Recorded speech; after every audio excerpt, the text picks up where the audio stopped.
Мы продолжаем обзор из музейно-образовательного проекта «Сакля. Горцев XIX века». Тема сегодняшней нашей беседы – национальная кухня. Традиционная пища любого этноса формируется на протяжении всей ее истории и является существенным элементом его духовной и материальной культуры. Кухня горских народов Северного Кавказа, несмотря на национальные особенности, имела много общего, поскольку ведущими отраслями хозяйства горцев были животноводство и земледелие. Основу пищевого рациона составляли мясо-молочные продукты, блюда из круп, овощей и фруктов. Ингушская кухня является одной из древнейших, но тем не менее она является очень калорийной и питательной. Блюда готовились в основном из самых доступных любому человеку продуктов. В пищу использовались обычно мясо, мясо-молочные продукты. Секреты приготовления пищи ингуши передавали из поколения в поколение. Иоганн Бларемберг в своих описаниях Кавказа писал так: «Ингуши неприхотливы в еде. Летом они питаются кореньями, травами, ростками деревьев, молоком, сыром, а зимой копченым мясом и кашами из проса, овса и ржи». Из мясного горцы предпочитали баранину, затем говядину. Конину в пищу употребляли крайне редко, когда приходилось резать тяжело раненые животные. В пищу шло также мясо домашней птицы, дичи. Изредка ели и голубиное мясо в целях профилактики зрения, как говорили в старину.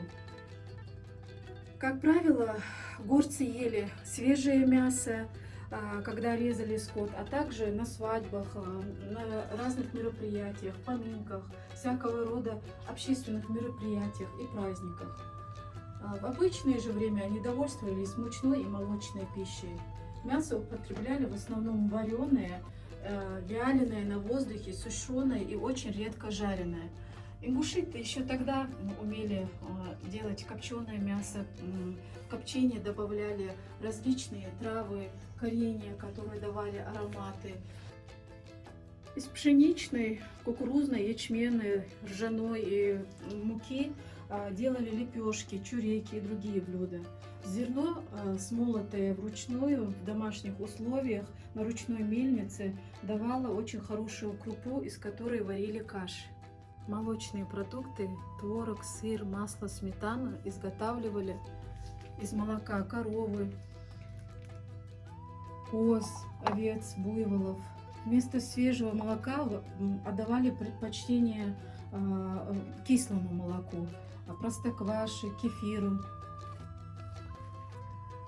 Были развиты способы хранения, засолки и сушки мяса. Осенью, примерно с середины октября и до середины ноября, начинали делать заготовку нужного количества мяса впрок.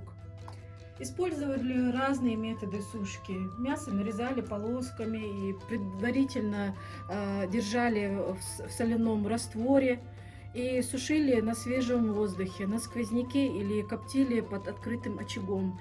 Добавляли к дровам зеленую крапиву, которая способствовала более длительному хранению такого вида мяса. Потом это мясо заворачивали в ткань и хранили в кладовой, иногда в течение нескольких лет.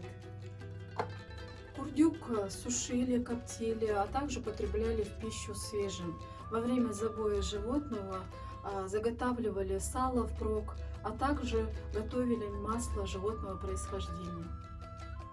Самым распространенным блюдом ингушской кухни было и есть мясо с галушками. К нему подается острый соус из луковиц, черемши и мясной бульон. К мясу предпочтение отдавалось галушкам, которые лепили из кукурузной муки. Как нам уже всем известно, самым распространенным общекавказским мясным блюдом является шашлык, по-другому печеное мясо. В старину шашлык считался исконно таким охотничьим блюдом. Любимым блюдом у ингушей были жареная печень и легкие. По сложившейся такой традиции это блюдо предназначалось тем, кто разделывал тушу животного. Хорошим угощением для гостя считалось мясо птицы. Особенно предпочтение отдавалось индейке. К индейке подавались кукурузные галушки с традиционным чесночным соусом. Сегодня я с вами прощаюсь, ну а темой следующей нашей беседы будет традиционный этикет приема пищи у ингушей.